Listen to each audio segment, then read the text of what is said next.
said it works, but next one. This is due next Friday. Number one, suppose that the characteristic of K is some positive prime. If the degree of F over K is N and P does not divide N, then F is separable over K. So in other words, if you have an extension, say you've got characteristic 7, and you have an extension of degree 10 over that, it automatically has to be separable relative to the time of the characteristic. Number B, if U and F is algebraic over K, then U is separable over K if and only if KU is equal to K U to the N for every N greater than or equal to 1.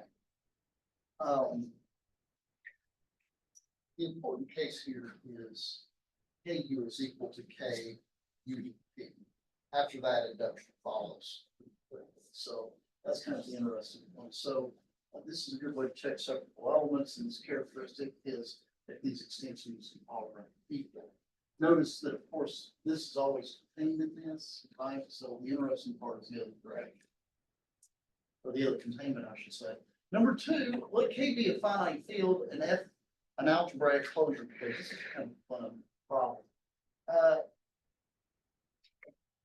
Number A, show that the Galois group of F over K is abelian. This one's not too bad. All you have to do is show that any two automorphisms of F fixed K have to commute.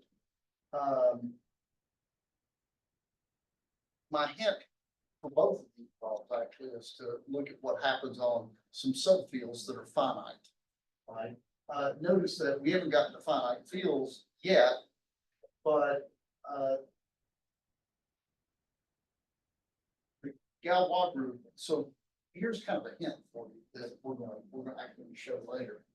If you have an extension of finite fields, little finite field inside a larger finite field, then the Galois group is always cyclic.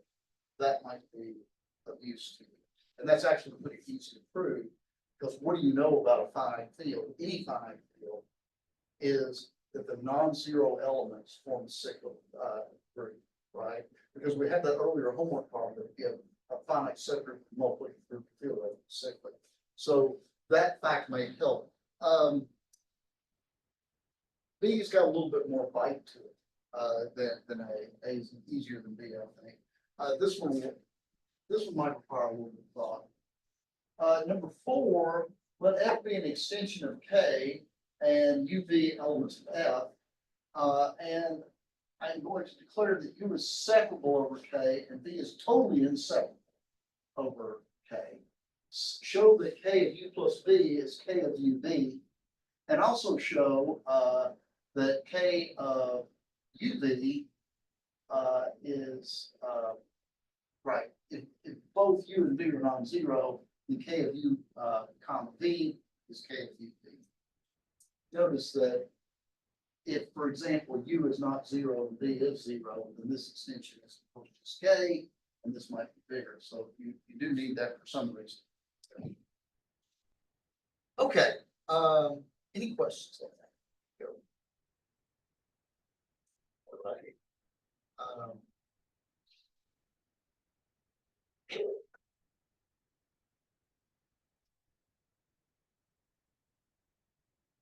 So let's get back to what we were doing. The last thing that I left you all with last time is what I've got written up on the board over there. We have the characteristic of K as P, following or equivalent. F is purely inseparable over K. That means every element in F is purely inseparable over K. By the way, let me point out that every element of K itself is purely inseparable over K, right? Because it is in the form X, or its minimal polynomial is in the form X minus K, which is technically polynomial to point D. The minimal polynomial for U and F is of this form. You gotta love that form, right? It's pretty easy. I mean, just the leading term, mnemonic minus A. For all U and F, U to the P to the M's and K for some N in the natural numbers union 0. The only elements of F that are separable over K are in K. And finally, F is generated over K by a set of purely inseparable elements. Let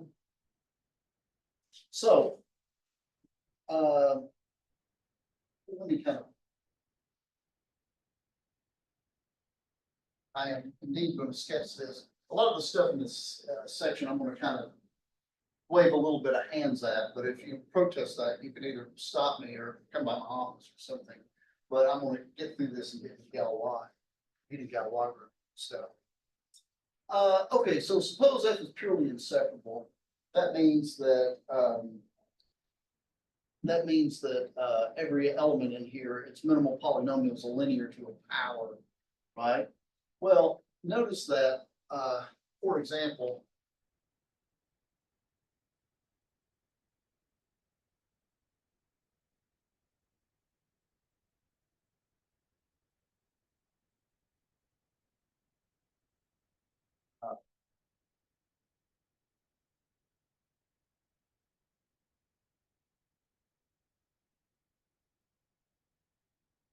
this is one of our results for last time. Remember, if you have any element, and we don't even have to have that this field is purely inseparable, there's an appropriate power, there's an appropriate P to the N power of any element in F where it becomes separable.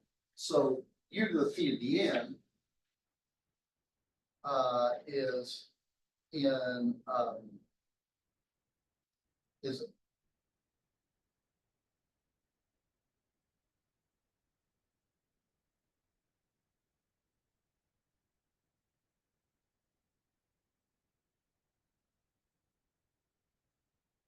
therefore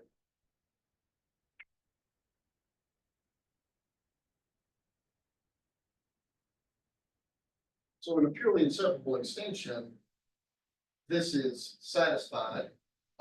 We discussed this one last time. The only elements that are purely inseparable and also separable are precisely the elements of K. Once you know this, the U to the P to the N is in K. This means that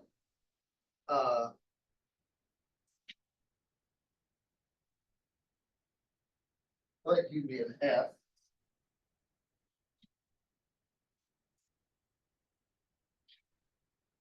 If U is an F, then U to the P to the N is in K.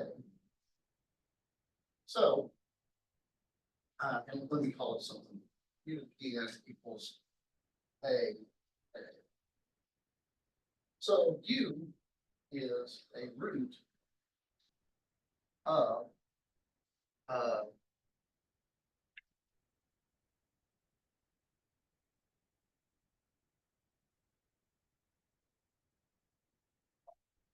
and of course this is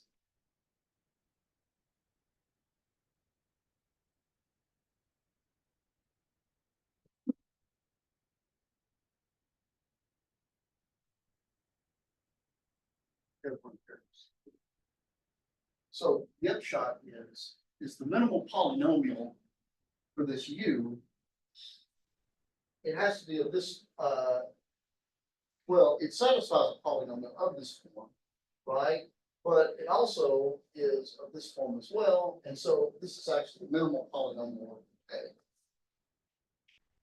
of A. Because any divisor or the minimal polynomial over K must divide this, so it must be a perhaps smaller power of this, right? But you can actually, using the binomial theorem, see that this is actually the smallest. This is actually the smallest power that works.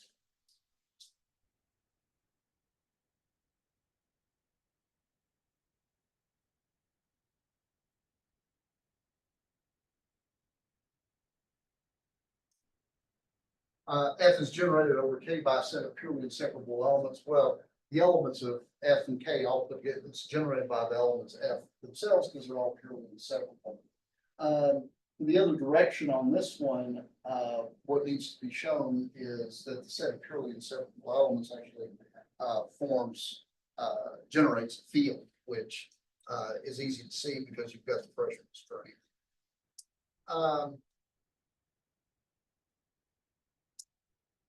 Let me give you a corollary to this. A corollary.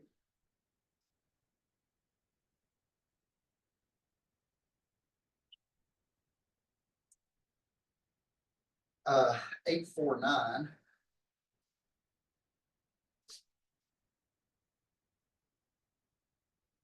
If the characteristic K is a positive prime, and F is a finite dimensional purely separable extension,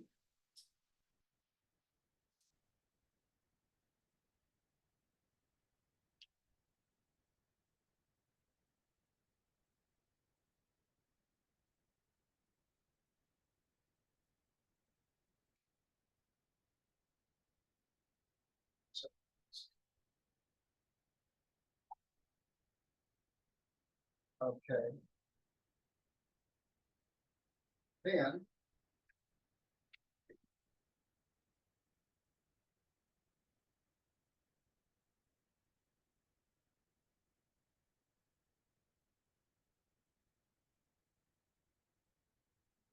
so the degree of a purely inseparable extension must be a prime power.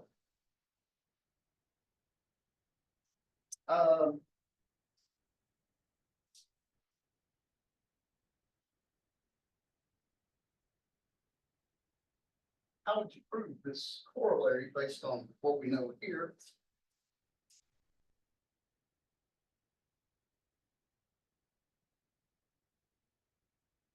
Well, here's one.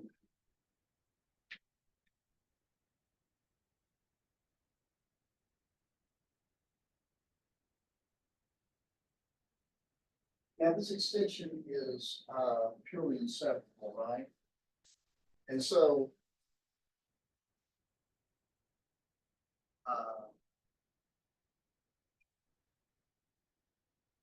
degree AU is purely inseparable over A. And minimal polynomial of U is of only X n minus A.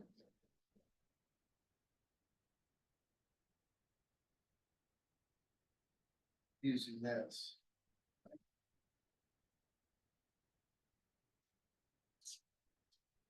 So that means the degree of KU over K is n.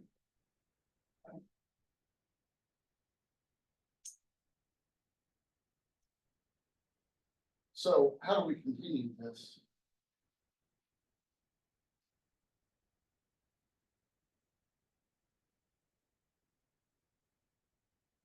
Well, if KU equals F,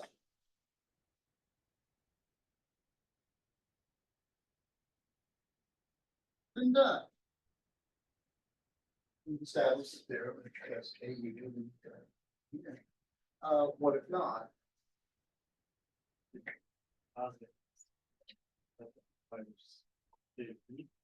Right. Well, it's not.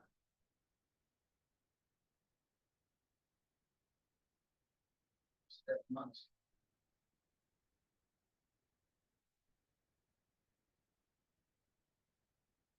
Verify that B is actually purely inseparable over KU, and degree of KU B over KU equals P M1 to continue this process, right? So in particular, the degree of K U V over K e to the M plus M1.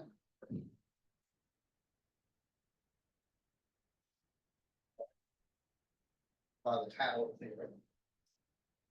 Now continue this process, and your only worry is the process doesn't terminate, but it does. It has to because of the fact that this extension is finite dimension. So the process terminates, and the degree must be power of P. Okay. Any questions?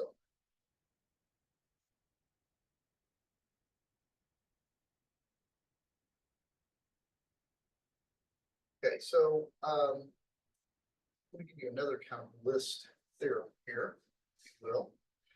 Let me make a remark though. Exercise.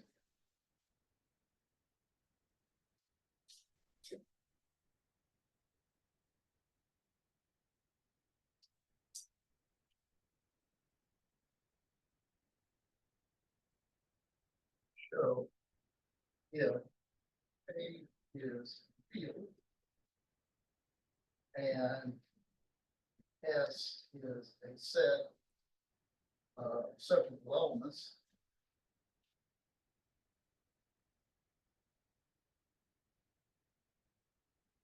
Okay. So each of these elements in the set S is separable over K, so they're all from some large algebraic closure, say. Then KS is separable.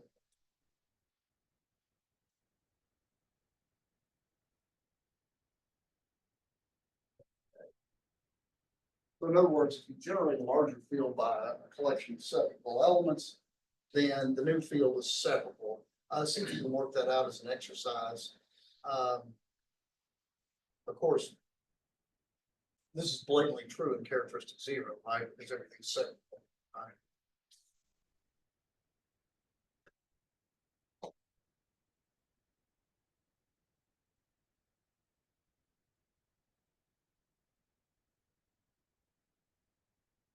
Good. Theorem. 8, 4, 10. So the idea behind this theorem is to kind of take a field extension. So obviously this has to be in characteristic that's not zero. Well, it doesn't. To be interesting, this has to be in characteristic not zero. And we're going to show how to sort of dissect a field extension based on separability in the following sense. Let F be algebraic over K.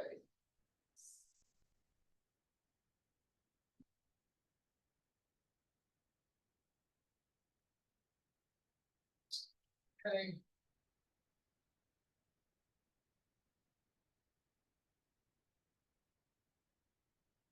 I'm going to be S the set of all elements of F that are separable over K.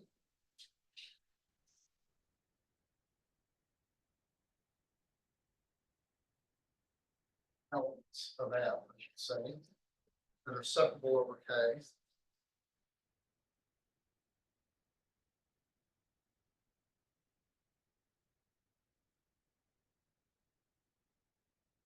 I'm going to call P the set of elements that are purely inseparable over K.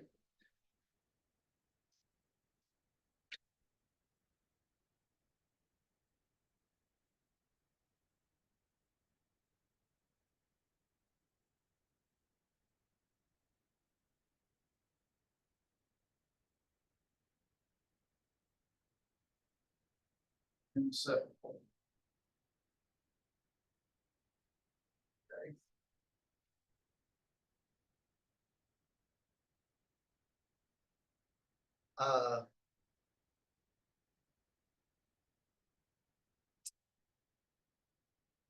Then one,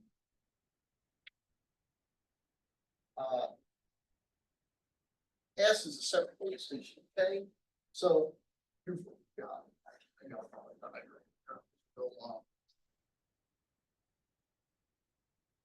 So here we have K. We've got this big algebraic extension here, F. This is the set of separable elements. This is the set of purely inseparable elements. S is a separable extension of K.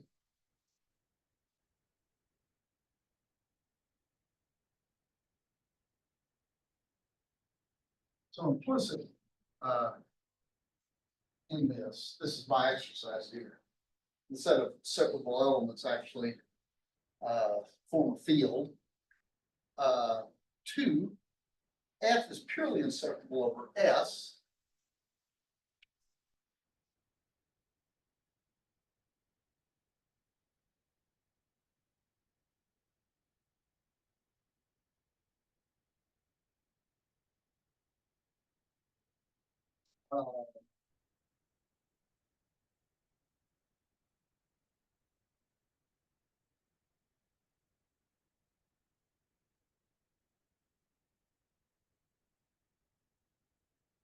Uh, Number three, P is purely inseparable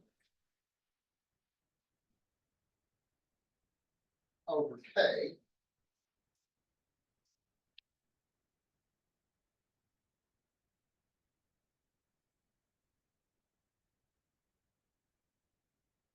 And that's from the previous one where we discussed the fact that purely inseparable ones actually form a field.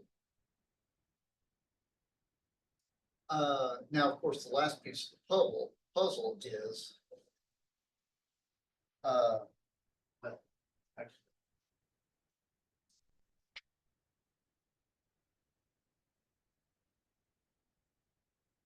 we've done this before.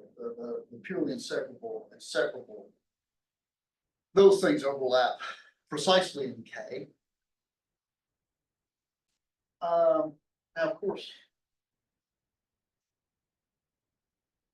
this last piece of the puzzle.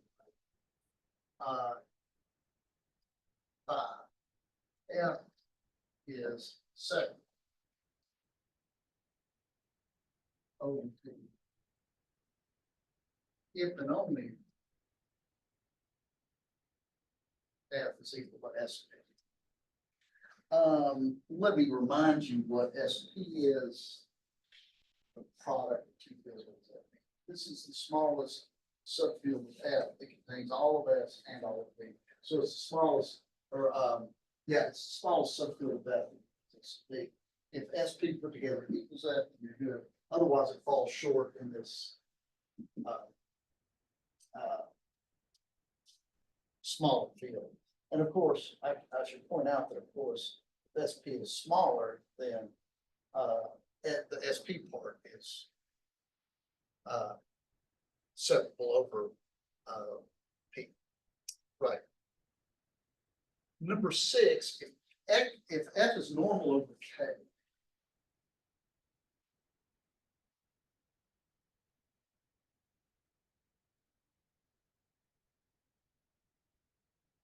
this just means it's a normal extension. You might think of it as a splitting field of a set of polynomials. Then S is Galois over K.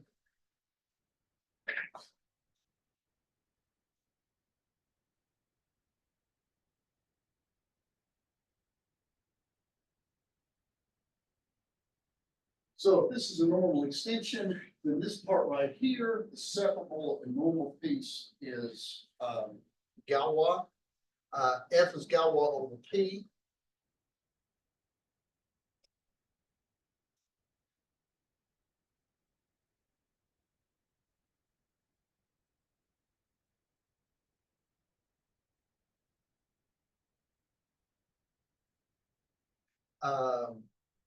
And KS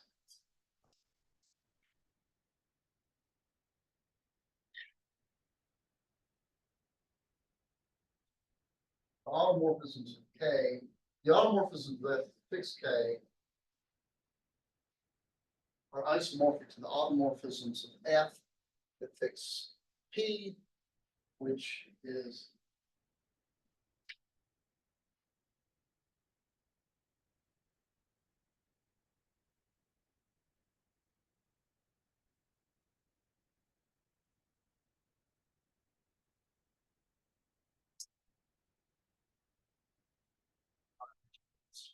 all of this is.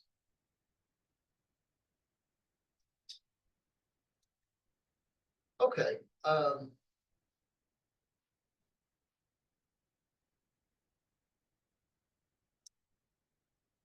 so, this is an exercise.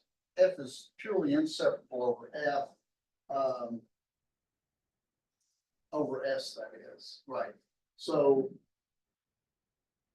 this is actually a good exercise to do. P is purely inseparable over K. We've done this one. This one, I think you might try to look for an example of a situation where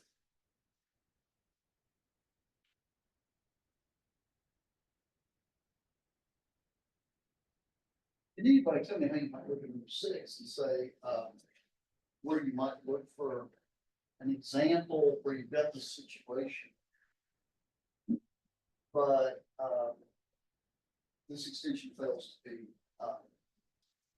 separate. Well, into number 6, I would suggest that you look for an extension here where, because what this says, if you look at the content of 6, if this is normal, then S must be Galois over K, F is Galois over P, and you have this. So you probably will look for an example here where F is not normal. So see if you can find an example of that. Let me rip off some corollaries here, and then we're going to talk about inseparability very.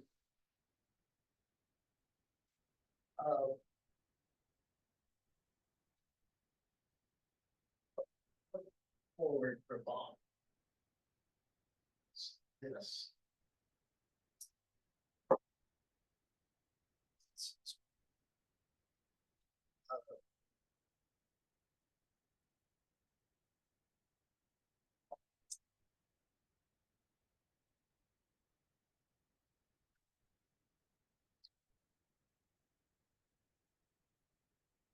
Yeah.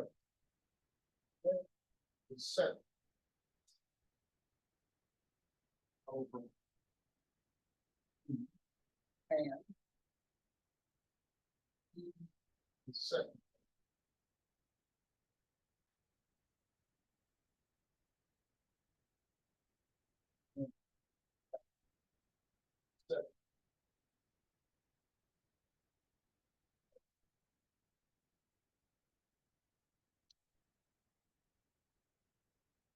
Now, as I pointed out before, an extension F over K is Galois if and only if it's normal and separable.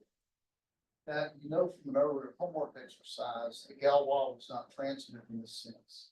It's possible to have F Galois over E and E Galois over K, but F not being Galois over K. That can happen. And so the transitivity must be lost in normality of the extension. So I would expect that if F is normal over E and E is normal over K, that doesn't mean necessarily that F is normal over K. And actually, I bet if you look back at your homework problem, you will find that what fails you, because I think almost everybody that did that homework exercise did it in characteristic 0. So separability was automatically. What went wrong for you in the example you cooked up is you essentially didn't have all the roots of something. Corollary.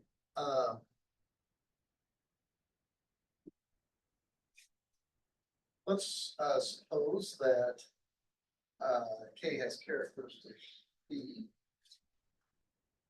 You'll see on this one. This one's a homework exercise. What is the characteristic K? P bigger than 0 and F is algebraic. Okay. Then F is then U elements was U is separable if and only if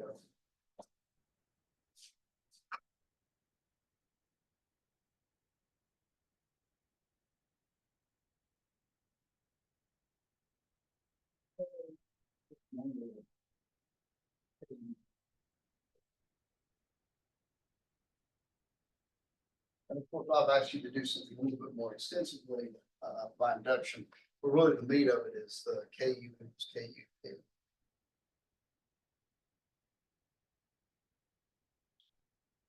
Um,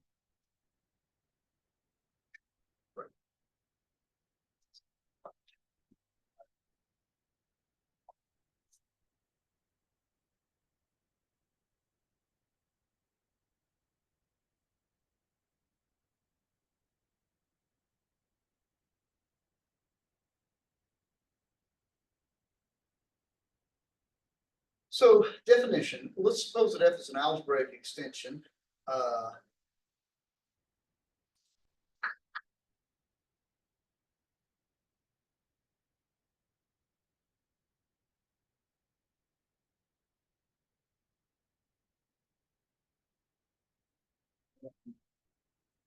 S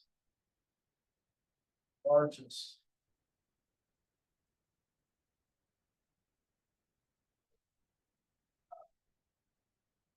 entity and it's between F and K. This is basically the set of all elements that are separable over K.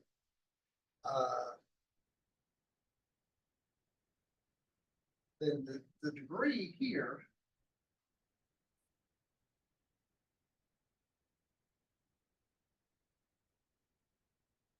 called inseparable.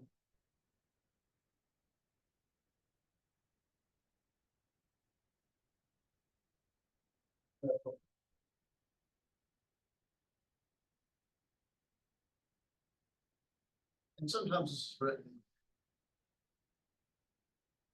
for notations.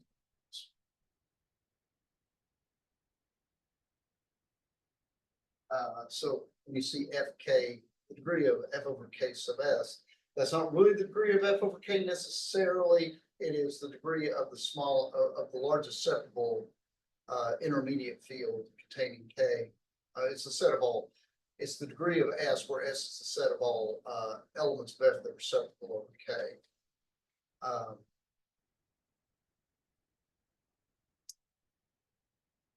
Likewise,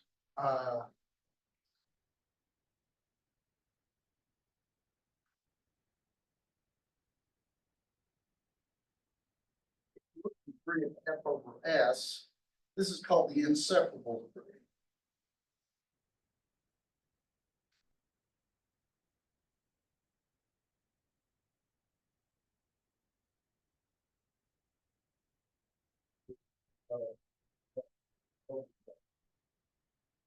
And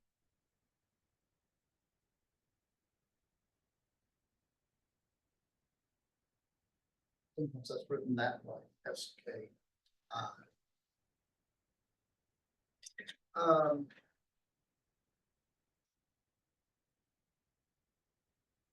Let me give you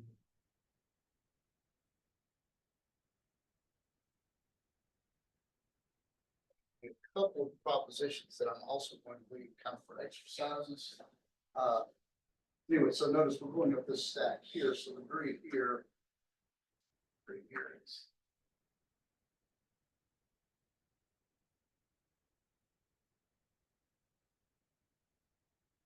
that.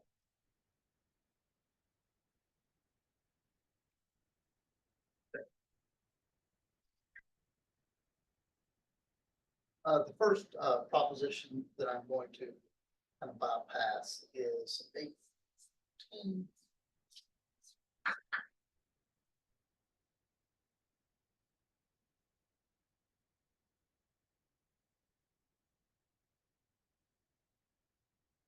Suppose we have extensions of fields K and N. F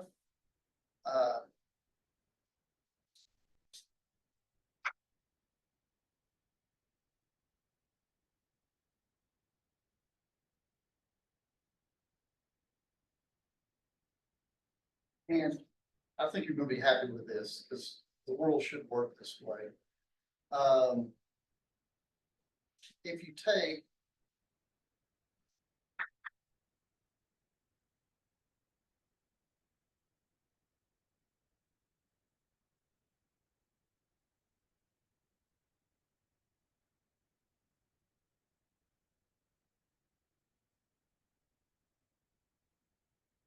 separable degree, is multiplicative, as is the inseparable.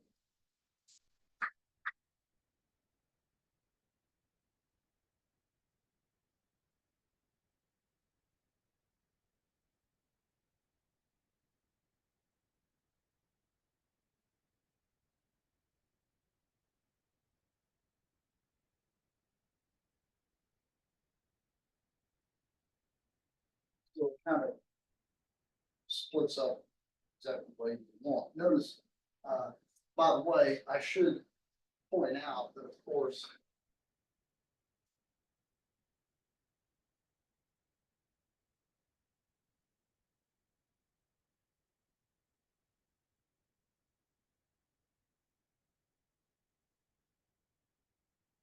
this extension, or the dimension has dimension should be the dimension of the whole thing. This is actually, once you know that separable elements over a field generate an extent of generate a separable extension, this is actually not too difficult to prove. The second proposition is this one.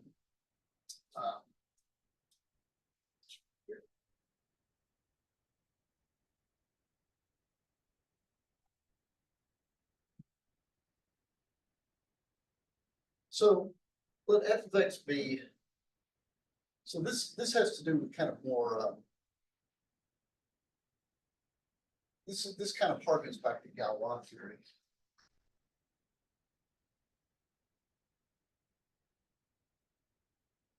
Eight, 415. Let f of x be an irreducible monic polynomial of k.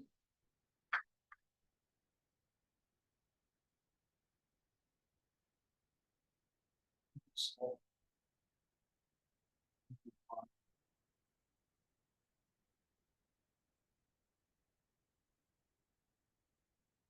f, and suppose that f is a splitting field for f over k.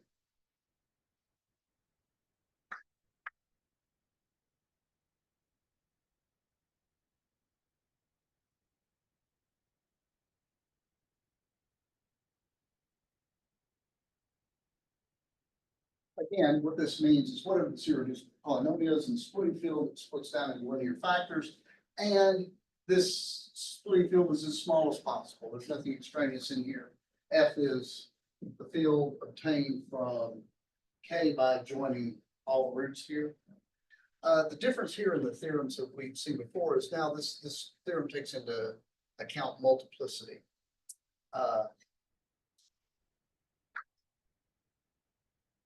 One.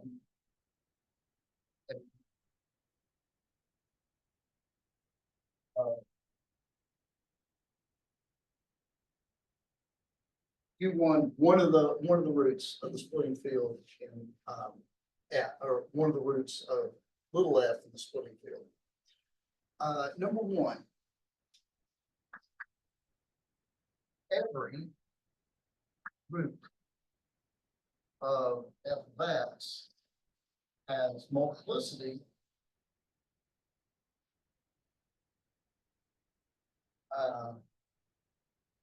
k1 over k insert.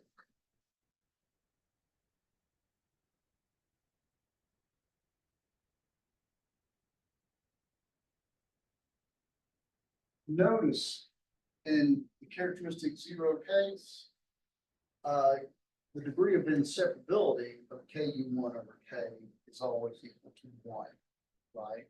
So the characteristic 0, everything's separable, so this degree is 1, and that means that in characteristic 0, for example, that all the roots are distinct because they all have multiplicity 1. So f of x is equal to x minus u1 x minus u2, x minus, let's say u n,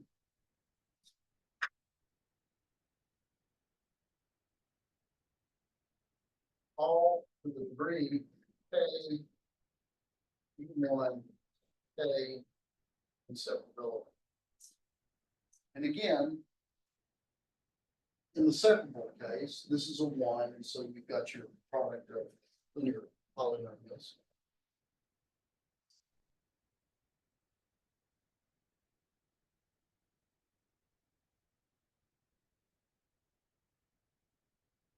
And the, oh, right, and n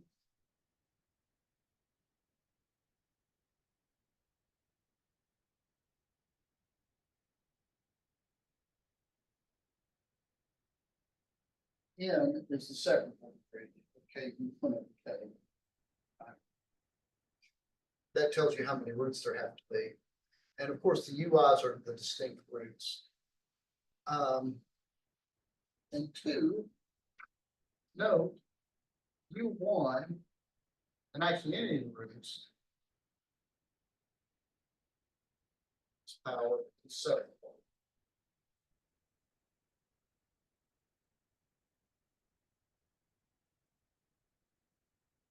Have this theorem that says that if you take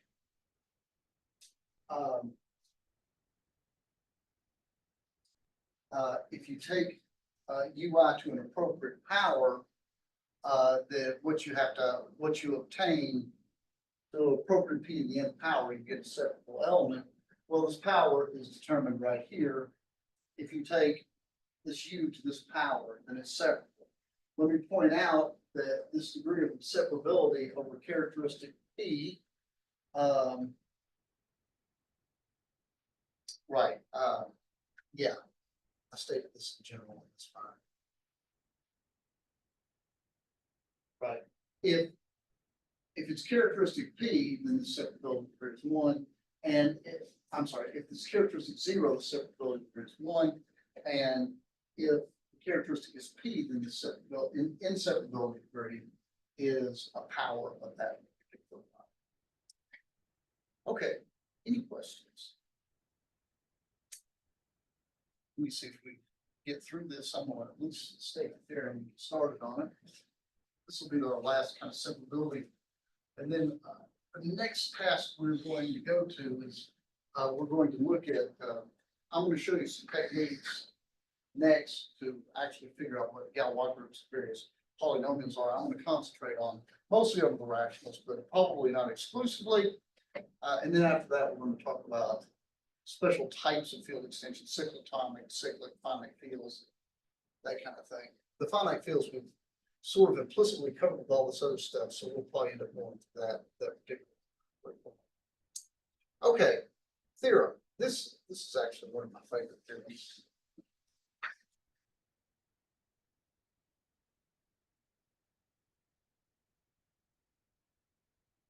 Theorem 8416.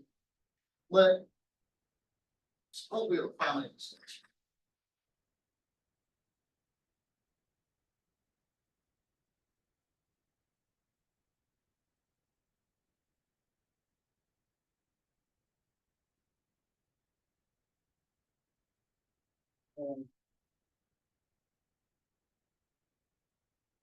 So F is a finite extension of K.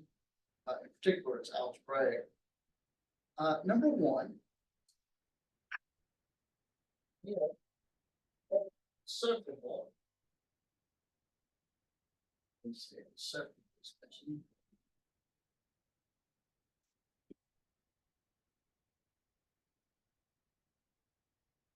Then, the simple extension.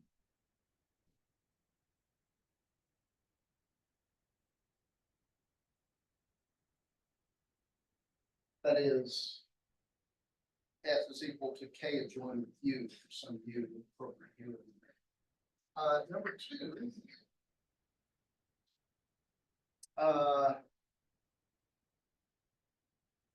if F is a simple extension of K if and only if there are only finitely many intermediate extensions.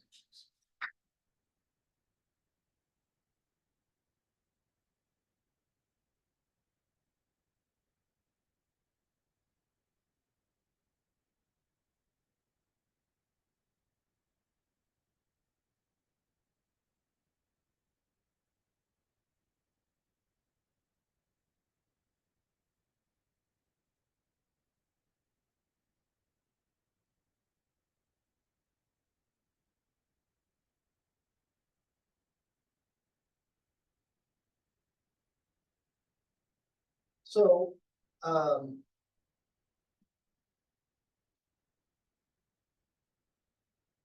let me, let's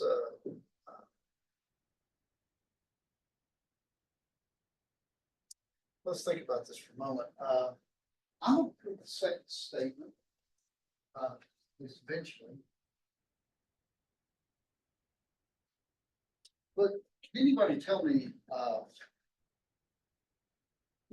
why once we've got this, the second statement at hand, we get the first?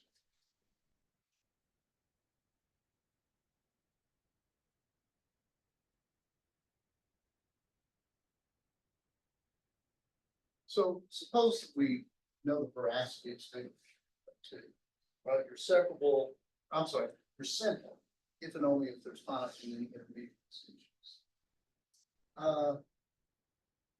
How's that, how can you leverage that to get the first statement? If it's separable, then it's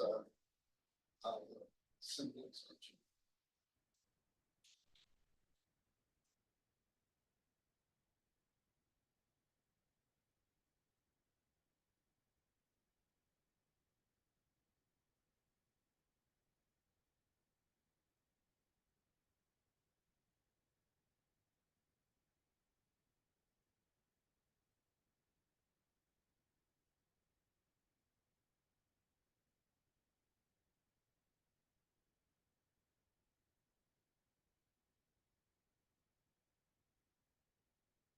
So I'm playing with that ways. I suppose that is separable, okay.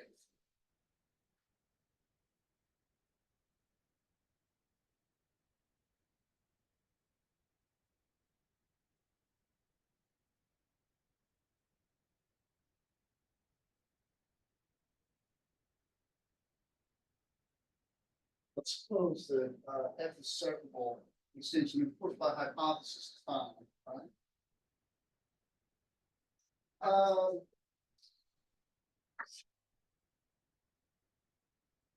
Let me point out that F is algebraic, okay?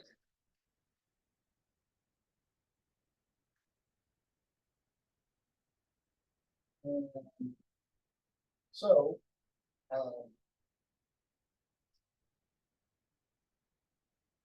F, and so there exists F bar containing F such that F is normal, F bar normal.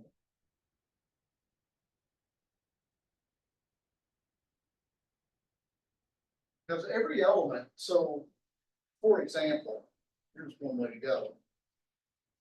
Take an element of F that's not in K, call it U, right? Look at its minimal polynomial, right?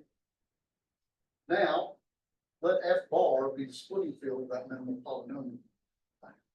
F bar is normal, right? Because it's the splitting field. We know that the splitting field is a normal extension. And it's separable, right? So, well, we'll take and of course, since this is a separable extension, this U is separable. So F bar is normal separable. F bar is Galois over K, and F bar over K is fine.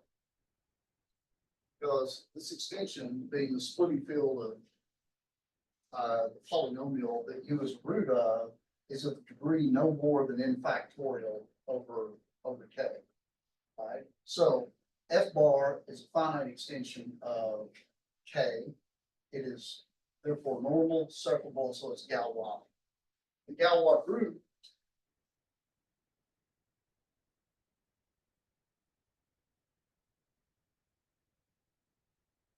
finite because the extension is finite. That means that there are only finitely many subgroups of the Galois group of F bar over K. So there's only finitely many intermediate extensions between F bar and K. So there's only finitely many between F and K. Now using statement 2, since K inside F has only finitely many intermediate fields, we know that F is a single extension. So the upshot is, if I've got number 2, then I've got number 1. So next time, number 2. Any questions on that?